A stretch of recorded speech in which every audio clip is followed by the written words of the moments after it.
Hello, everybody, and welcome to the Atheist Uprising. I'm your host, Joshua Voigt, and tonight we're going to have a really good conversation about universal skepticism. Should we question everything? So this is really going to be interesting. But before I move on to that, I want to thank everybody who's within the comment section right now. Thank you so much for coming through and watching and listening to what we do here on this channel. Another thing that I would like to thank our Patreon supporters, Linear and Dion LaShay, for coming on through and really supporting us and doing what we love to do best, which is provide content and provide excellent content for you, the viewers. So thank you both for really supporting this channel, and it is very appreciated. So without further ado, let's get into the topic matter. So, should we question everything? There are certain individuals who would state that yes, we should, and there is a need to question everything because how do you know if a thing is truly correct? How do you know the truth value of that particular thing in general, right? And slowly but surely, what we start to see with this kind of thought process is that we cannot be certain to anything. We just cannot be certain. But for me, my question is that the the reality of this isn't correct because there are certain instances where we have much more knowledge of a particular thing and henceforth we can have certainty of that thing. Sorry about that. I know I just move a lot and everything, so it sometimes moves the camera a bit. But all in all, what I wish to actually espouse is that we can be, we should question certain things, but not everything. Because the one thing that I would say is that just like this, what I hear people say, well, we can't know what gravity truly is, right? But the reality is that we can feel it in our everyday presence. So every single day we are within that, or well, not aura, that's not the word that we want to use, but we constantly feel the gravitational pull of the earth pulling us towards the center of the planet because of that iron core that is alive and active within the center of the earth, and the way that the earth rotates and everything keeps us bound to the planet itself. Its mass pulls our mass closer to it, but because obviously there's a crust, we are entangled with the earth's gravitational pull. Our gravitational pull entangles with the earth's gravitational pull in and of itself. Everything has a gravitational pull to it. But what I'm trying to say is that this is knowledgeable. We might not know about the formula, right?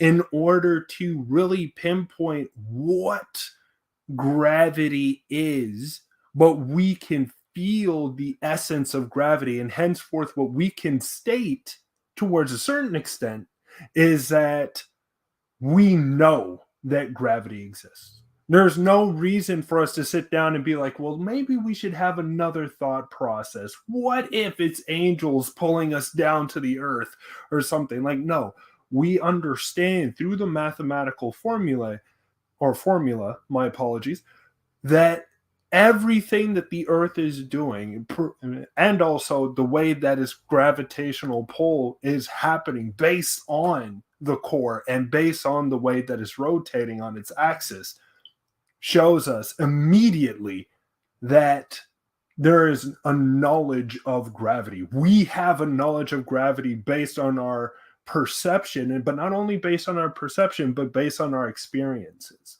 So, what that means is that we don't need to question that. There's no need to question because we have a natural explanation for it. And we can just continue on and on and on based on other natural explanations for other things that we can say we have knowledge of, right? Because of that experiential, uh, the experiences that we have in everyday scenarios. Just like, well, how do I know that tomorrow the sun is going to come up? Is simple. Every single day prior to tomorrow, the sun has always come up. Yes, there might be clouds. Yes, there might be certain things that might hinder us from visualizing the sun in and of itself. But we know that it's up there. We know that it's present because of our experiences of every prior day prior to tomorrow. So, and the thing is that the predictions and again, the mathematical formula constantly is proven right. And there's not one thing that will change based on that. Now, don't get me wrong. There are some people who would say, but there is a possibility that this can change. And yes, anything is possible. Hell, I can cough up a unicorn at this very moment. There's a possibility that that can happen. But the reality is, what is the equation for that probability to occur? It is so low that we can say that that will not happen. It would be towards an extent like a miracle that that would happen in and of itself, right? And even then, you would need to delve into, is that really a miracle, so on and so forth, and really delve into the actual works of it. But nonetheless, we don't need to delve into that at this very moment. What we do want to delve into is knowledge. Do we know certain things? And absolutely, we know certain things to such an extent that we don't need to question those things because of our experiences, because of individuals who are out there, such as scientists, archaeologists, anthropologists, uh, physicists, mathematicians. All these types of individuals are literally pushing our knowledge to the extremities of where they can go towards such an extent that we believe towards, or not we, but there are certain people who believe that they might actually be incorrect based on the knowledge, or based on their knowledge, because they believe in certain books of holiness and stuff like that that would somehow combat these type of ideas that physicists, mathematicians, psychologists, and so on and so forth have been providing for us so far, let alone even philosophers at that. But all in all, the thing is that we do have certainty in a lot of things, but there are also certain things that we don't have certainty in, such as dark matter. We know that dark matter is there. We know that dark energy is there. That is the one thing that we know, is that it is there. It is within the mathematical formula. It is, we can test it towards a certain extent, and it makes up a large portion of what the universe is. The thing is that we are still unable to test it yet, or physicists are unable to test it yet. And because of this, it is still a quote unquote unknown or whatever, but we still know that it is there because it makes sense and it works within our mathematical and even within our formulas that are stating that it should be there in the first place. So, what are a couple of things that I think universal skeptics get wrong towards a certain extent? What do universal skeptics get wrong here? So, the very first thing is that when we look at universal skepticism, what does it consist of? And this is a doctrine that predominantly says that human beings can't or know nothing towards a certain extent. Like, we can't be certain of everything, or not everything, of anything, I mean to say. And henceforth, there is no knowledge towards a certain extent. Hold on, let me delve into this. Auntangelo, what's going on? Welcome to the Atheist Uprising, my man. Okay, what's this? What's this question? Let's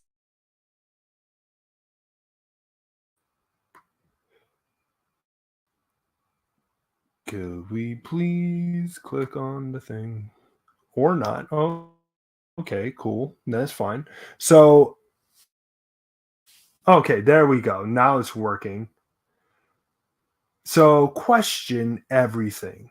But the holy cow named naturalism shall not be touched, right? Nobody's stating that at all. Naturalism should be touched. Nationalism should be questioned alongside the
ideologies should be questioned in order to see their validity.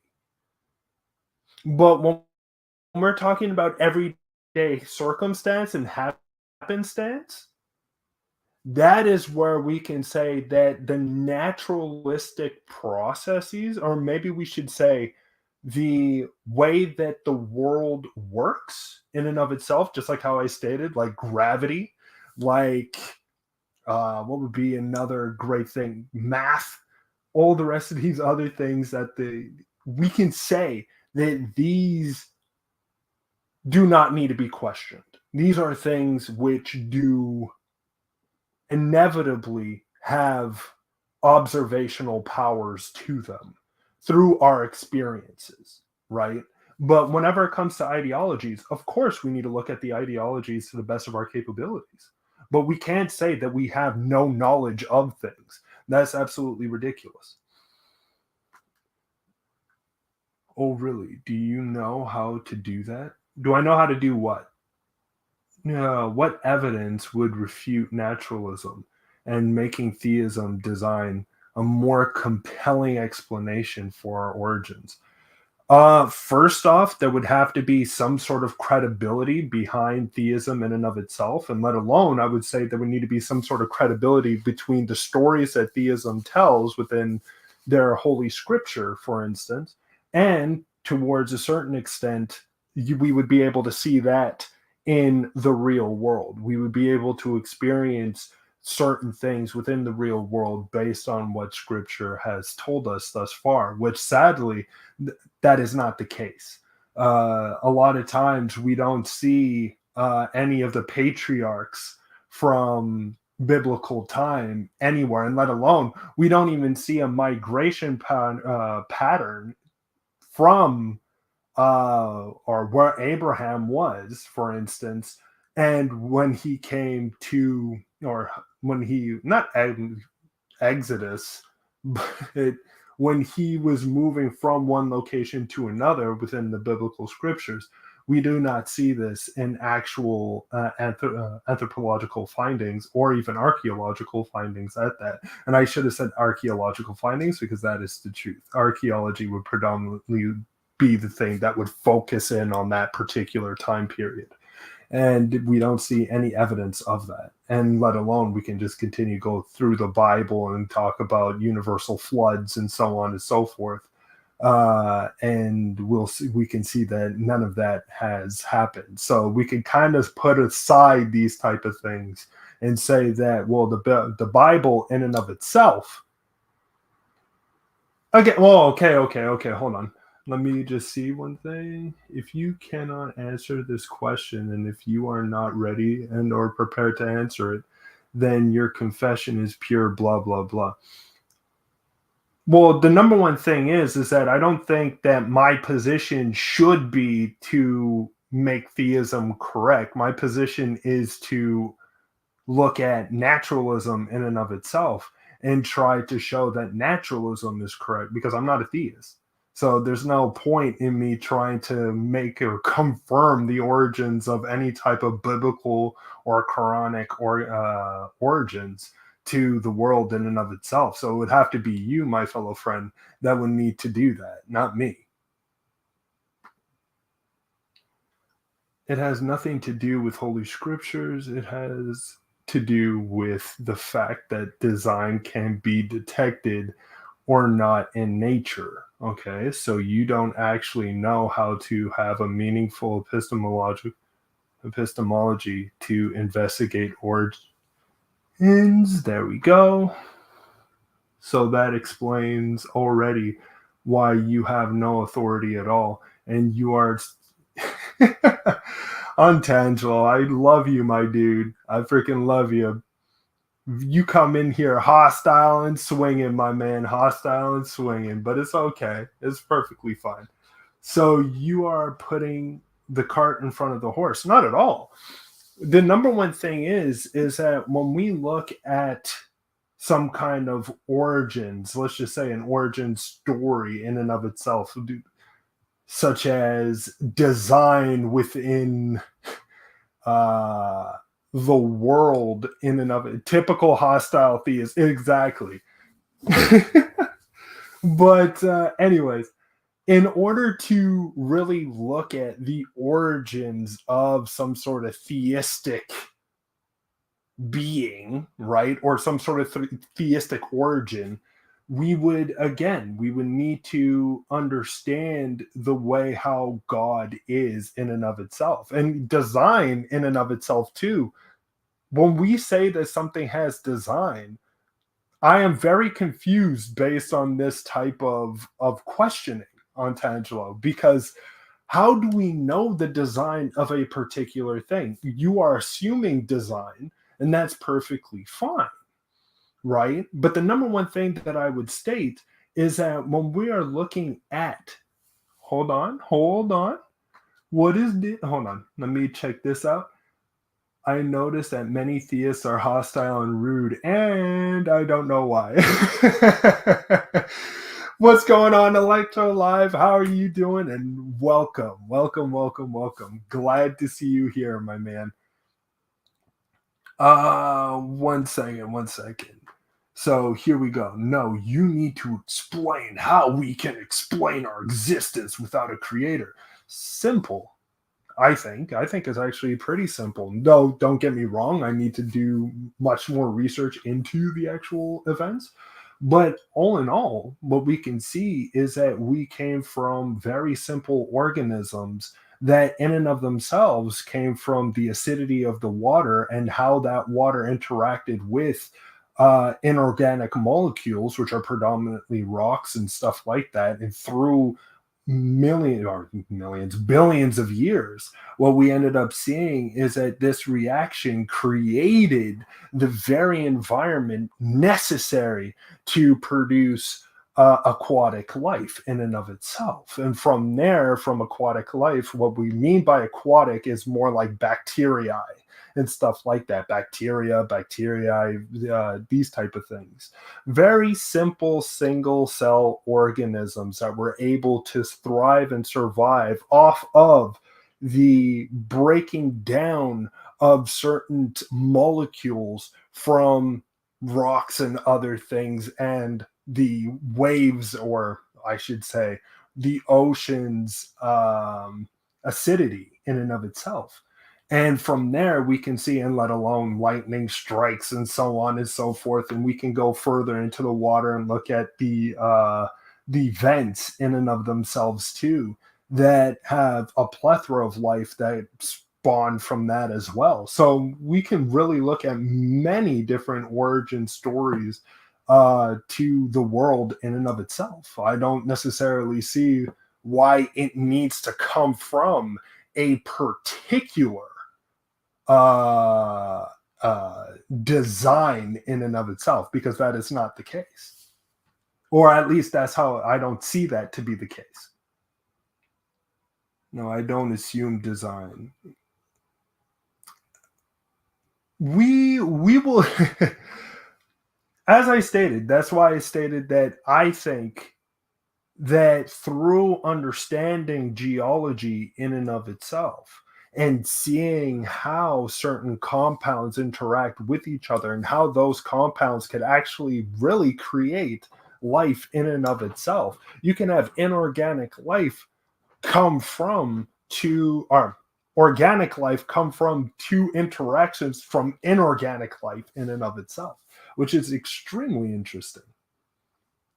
But yes, you are right. You are right. Good point, Linear. Good point. We are getting off a topic. We are definitely getting off a topic. So, and yes, RNA can form on clay, and many meteorites contain our RNA. The first discovered in the late 60s. You're absolutely right. You are absolutely right. But anyways, Linear, you are right. We are talking about universal skepticism, not that. So on Tangelo, nice try, nice try. You drug me in. I was about to get into a debate mode, but that is not what today's show is. So if you can have any type of, if you want to talk about universal skepticism, let's go and talk about universal skepticism. If not, you can move it on. You can move it along, and it don't matter. So, anyways, as I was stating, and thank you, Linear, for putting me back on track. But, anyways, Jesus. Anyway, one second. So, in and of itself, when we're looking at universal skepticism and what universal skepticism is trying to say, because there's two different aspects of universal skepticism. The first one says that there's no knowledge at all. Human beings cannot attain knowledge. And that in and of itself is a problem, because one of the main, oh, one second.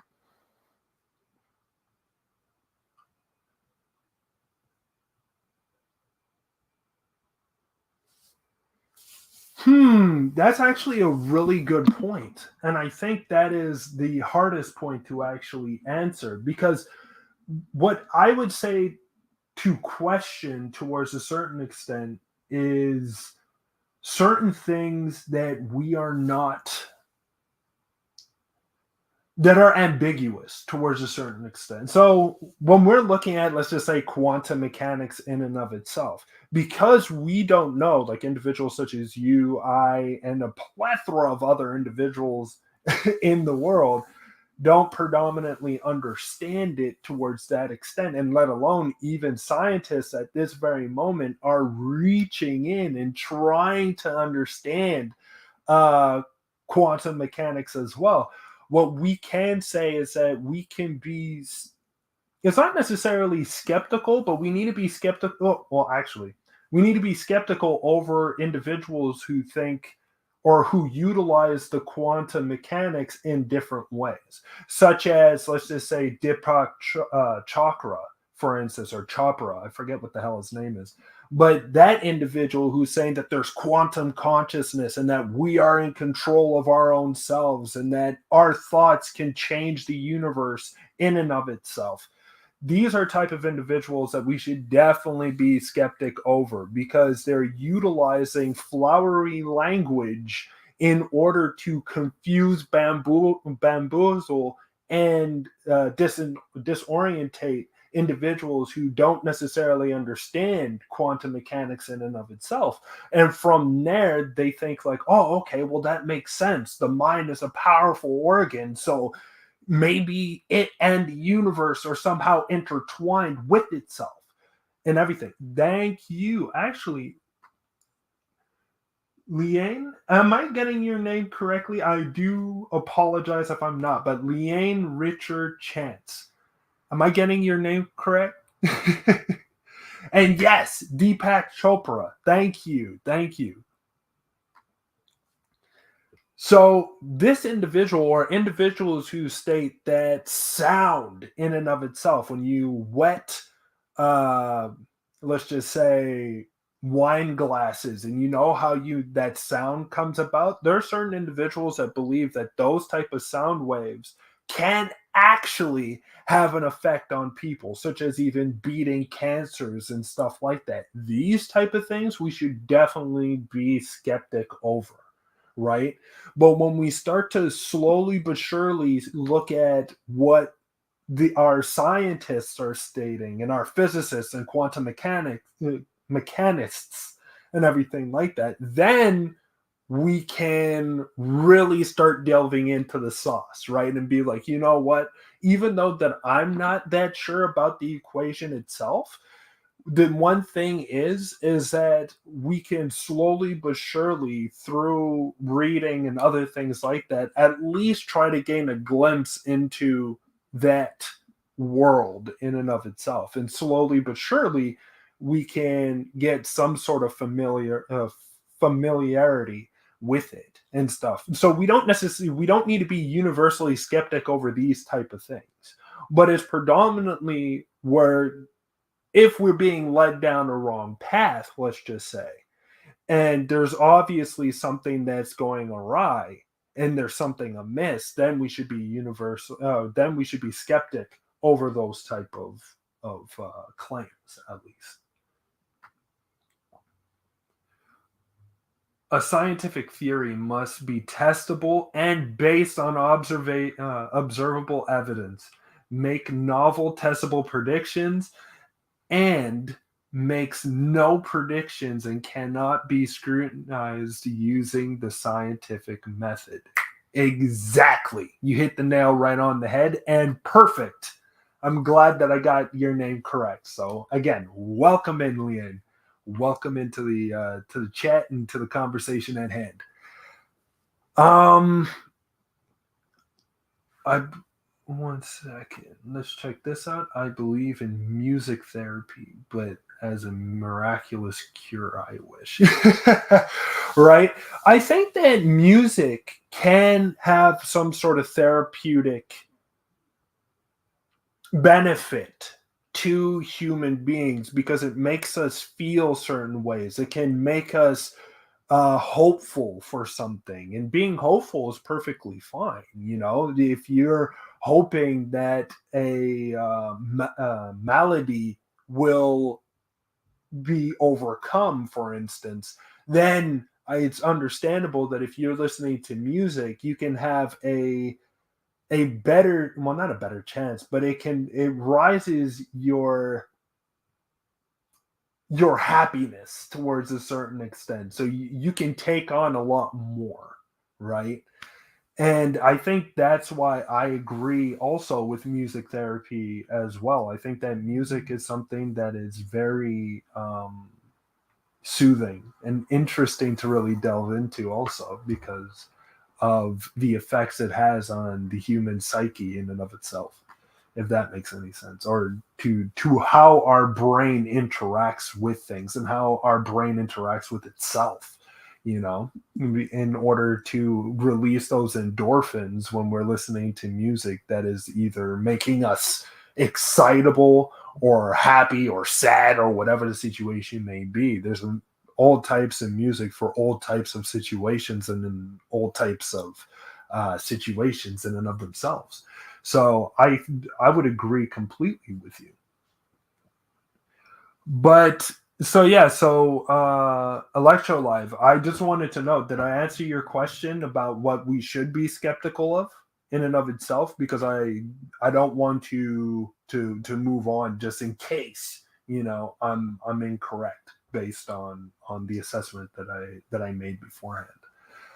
Um, but all in all, when we look at things based on universal skepticism, we need to definitely know what individuals are trying to state, right? So if they're trying to say that, or if they're using the first premise, which is there is no knowledge, then this is the one thing which is very difficult for them to state, because they are stating something, or they are asserting something which is based on knowledge itself, right? So they're asserting something with a certainty that that assertion is correct. So they're looking for truth value based on the way that they're looking at the question that they're stating, which is, will question everything, or there is no knowledge, for instance, or there is no such thing as certainty. Well, there's a problem here, because if you're stating that, then you are stating with certainty that there is no way that there is any certainty, right?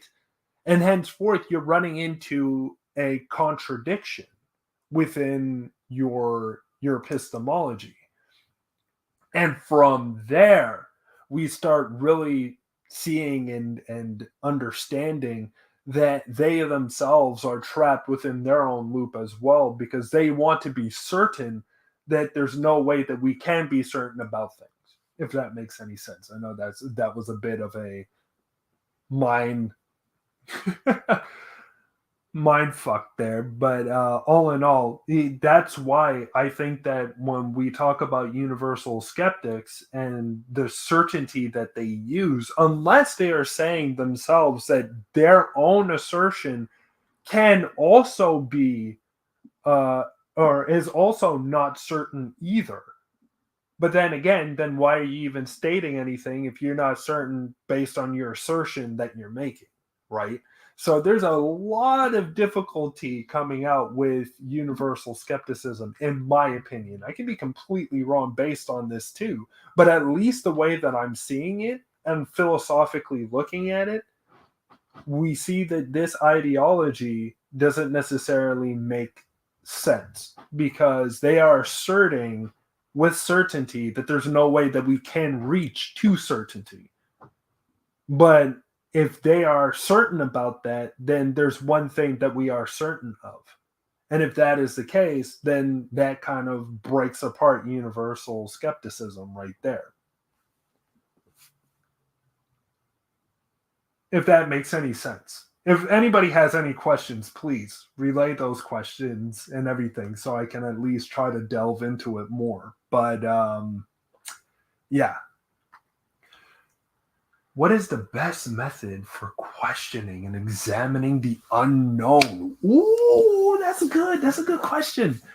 Um, I would say the best way that we can do it so far is with the is trying to gain more knowledge of the circumstance or of the question which is being presented.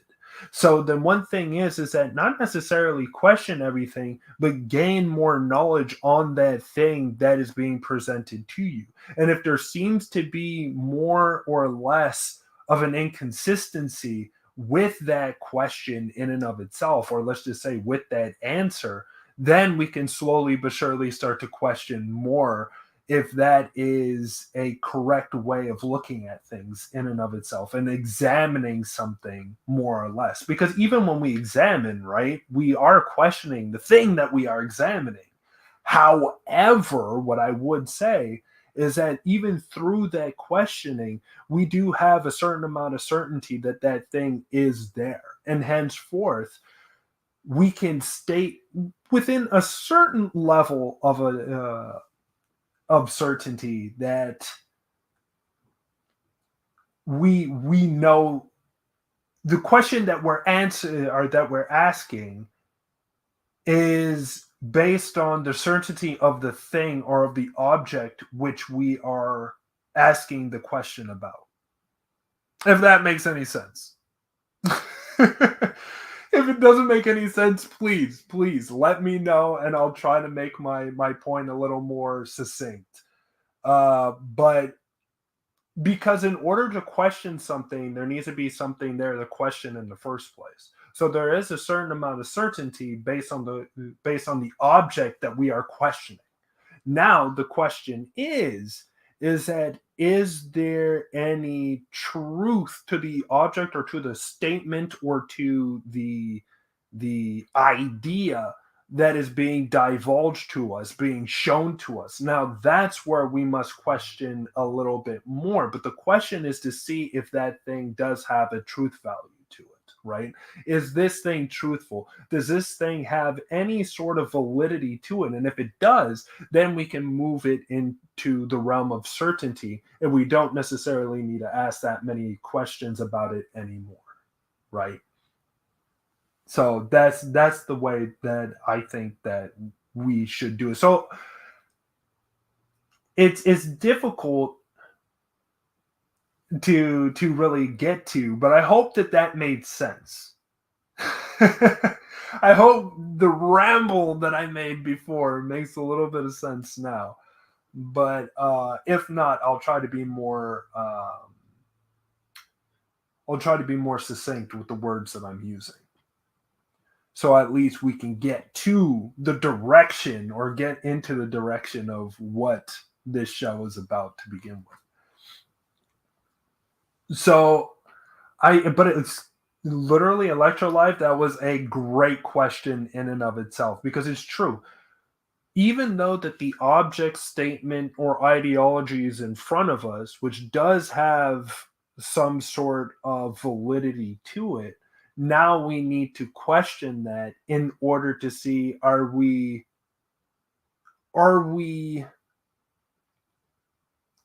is it actually truth which we are observing? Is it actually something that we can gain knowledge from, or is this something of a deception? Am I hallucinating? Am I being told a lie? Am I being sold an ideology which is predominantly meant for this one individual and has nothing beneficial for me, in a sense, right? Because when people want to go into things, they want at least some sort of well-being when they go into that particular thing, such as an idea and so on and so forth. And if there's nothing in particular which is a benefit for the individual delving into it, now we run into a problem. And now we must take our leave of that particular thing, if that makes sense. Okay. For example, is the scientific method usually the best method to understand reality? How could science test the supernatural, for example? That is a very good question as well. All right. So I do think that the scientific method is the best method for understanding reality, but at the same exact time, I think that philosophy is a very good tool to utilize as well in understanding the epistemology of that particular thing in and of itself. And to try to get knowledge of that particular thing, which is what epistemology is all about, is the knowledge of that particular thing. And hence, I think that utilizing science and utilizing philosophy or epistemology, I should say, is the two best tools in order to understand reality in and of itself. And what I would say, based on the supernatural claim, is that when somebody is stating something that is based on supernatural happenstances or occurrences, the number one thing is that we need to go through a lot. And I do think that science can answer the supernatural, and I think that a lot of people would be a little bit shocked and surprised to hear that. But I do believe that science can do it, because the one thing is that, let's just say there's a holy site where miracles happen. We know that miracles in and of themselves are supernatural in essence. So if there is a particular holy spot which has miracles happening in it, then we can have observable findings. And if we have individuals go there, and out of, let's just say, 1,000 individuals, or 1,000,000 individuals, or 100, however many people go towards this holy site every year or whatever, and all the sort of miracles that happen within this holy site, then we can definitely have observational awareness of this. And from there, we can gauge, in particular, if there is anything that is supernatural happening in this particular area, or is this just a belief that people have, but nothing is really happening and nothing is really changing, you know? So I do think that science can answer the supernatural. It just matters on what we're talking about when we talk about supernatural. Are we talking about supernatural places? Are we talking about religious experiences? Are we talking about individual claims of supernatural happenstances? There's a lot to really delve in there, you know? So I think it matters what we mean by supernatural occurrences in and of themselves, and where those supernatural occurrences are happening. So yeah, I do have all the. In the end of the day, yes, I think science can answer the supernatural. Yes, or at least certain supernatural claims. So yeah, so that's why, in and of itself, when we look at things based on the occurrences, right, of, just like how Electrolife stated, supernatural or whatever, we can still get knowledge from that. If it's about a place, we can go to that place and observe what is going on there. If people somehow are regrowing limbs after going into a water source, which a saint once, what the heck is it called? Made holy in and of itself, or whatever, or was made holy because of God's power to that particular source of water. And now people's limbs are growing back and everything like that, or 1 out of 5 people's limbs grow back. We can start to make some assessments. We can start making some observations, and from there, some sort of estimation, not estimate, but a method into what is going on and what is happening. And through that type of repetition, we can then say that this place can be holy in and of itself or not.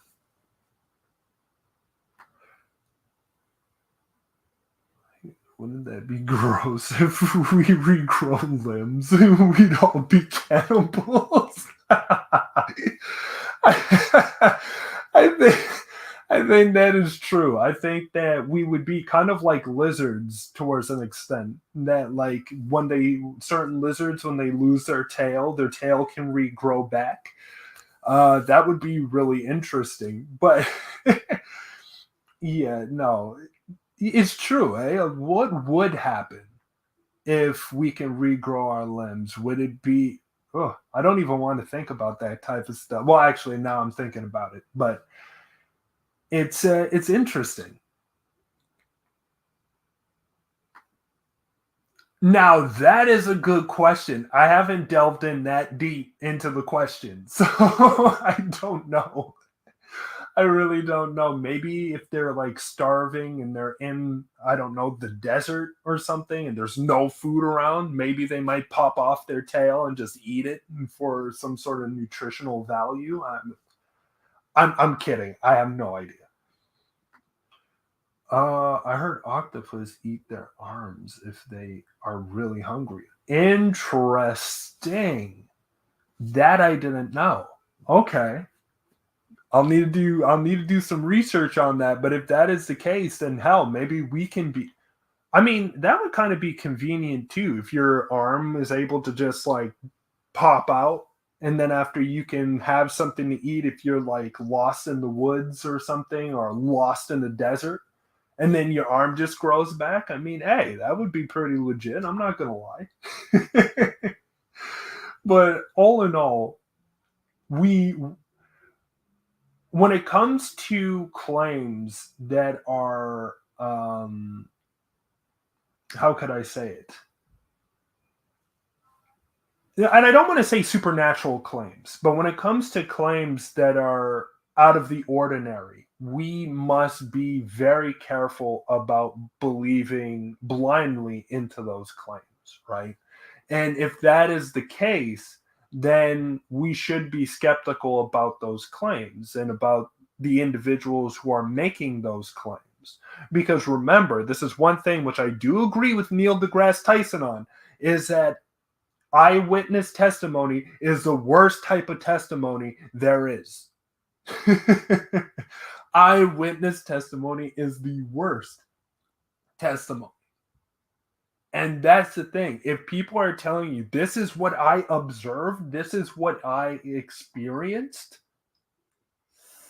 we got to take a step back and be like, okay, well, do you have any evidence of this? Not just you're stating this, but do you have video? Do you have a photo? Do you have, I don't know, other eyewitnesses that saw this? And even that in and of itself can lead to a problem, because there's a thing called group hallucinations and also group delusions. So everybody within that group can literally be having a hallucination of a particular thing that is happening, and henceforth they believe that it's true, but the reality of the situation is that it's not, right? Which is very interesting. One second. Let me see what's going on in the chat. I have that as a fun fact on Pinterest. Never followed up on it though. That's awesome. In before Frank Turek can ask, should we question whether we should question everything?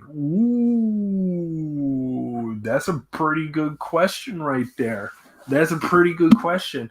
And I think that we should, that I think that's where we run into a great loop of questions, right? When there is no certainty, then we are lost within the delusion of questioning, right? And when there is an extent, like as I stated, with gravity in and of itself, if we can look at gravity and we feel gravity, we might not be able to explain it. We might not have the formula in order to really understand it, but we can feel it. And through our feeling of it, we can then say that we have experienced gravity. It is the very thing that ties us to the earth in and of itself. And it's the very thing that ties us to masses, other masses which are out there, such as the moon, Mars, Venus, whatever the situation may be. So we can say with almost the we can say with 100% certainty that gravity does exist. So we don't need to question that. We might, towards a certain extent, say, well, what is the equation that shows that gravity is a thing, and how do we measure it and everything like that? Well, we can't necessarily measure that. We can see it through what is called gravitational lensing, when the Hubble telescope takes a picture of a particular area in space, and that very image shows the light warping around a particular object in and of itself, such as a star, or not a star, but a planet, or whatever the situation may be. Then we kind of see gravity, or the gravitational pull of a planetary body in and of itself. Uh, yes, memories cannot be reliable. That is, yes. It doesn't even have to be a hallucination, just some thought or idea planted by a seemingly trustworthy source. Absolutely correct. There's a lot of times where people get led astray based on sources which they believe are uh, not valid, but are legitimate sources. And from there, we end up seeing that these individuals sadly get led astray and believe in asinine things and stuff like that. So yeah, I completely agree on your assessment on that. Like the quote, "You miss 100% of the shots you don't take," has been attributed to Wayne Gretzky. Yes, that's true. But so far, nobody has been able to find any place where he actually says that. Exactly, exactly it. The other thing that sets gravity apart from the supernatural claims is that we can test the effects of gravity and make novel predictions based on our understanding of it. You're absolutely right. You're absolutely right.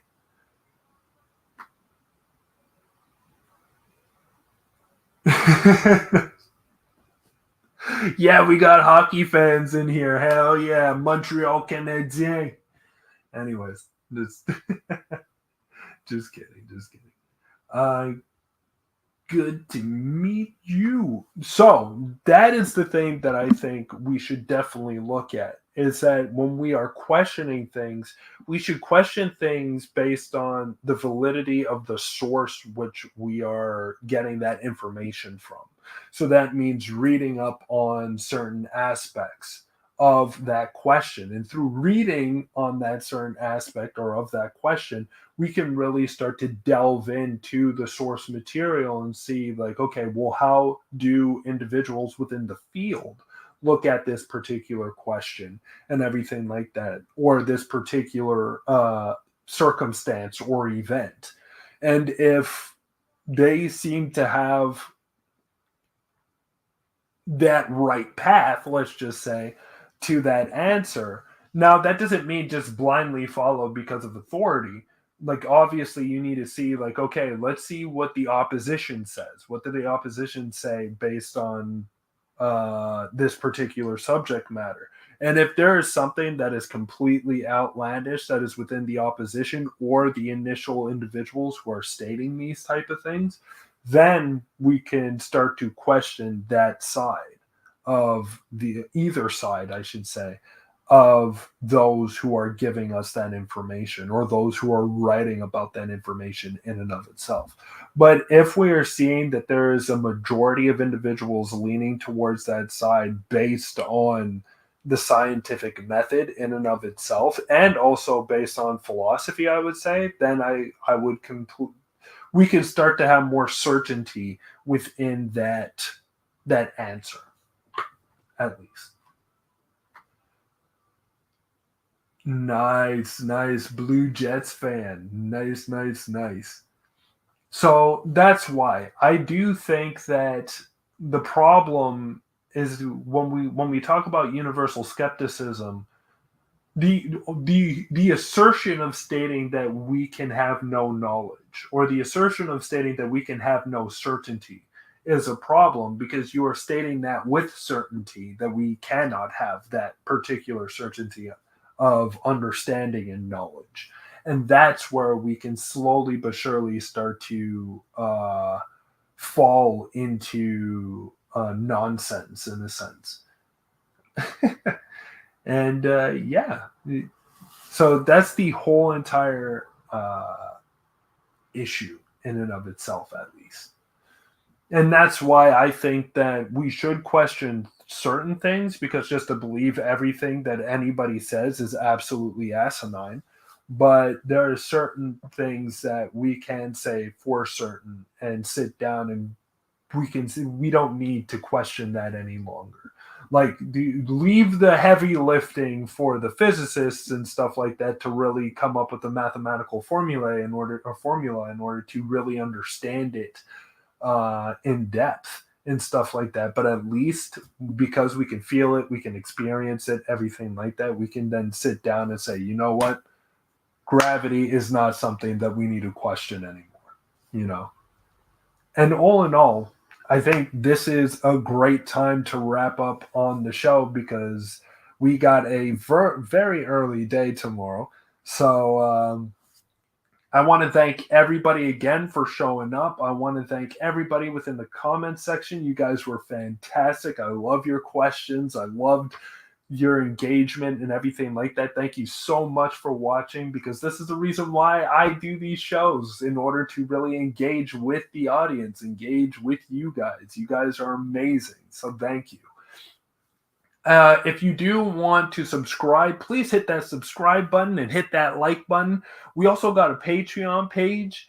So if you go down in the description below, you can check out our Patreon and everything like that. And I am trying my best to engage in Patreon. So if you want to check out our Patreon page, hit it up, and it'll be amazing to have you guys there.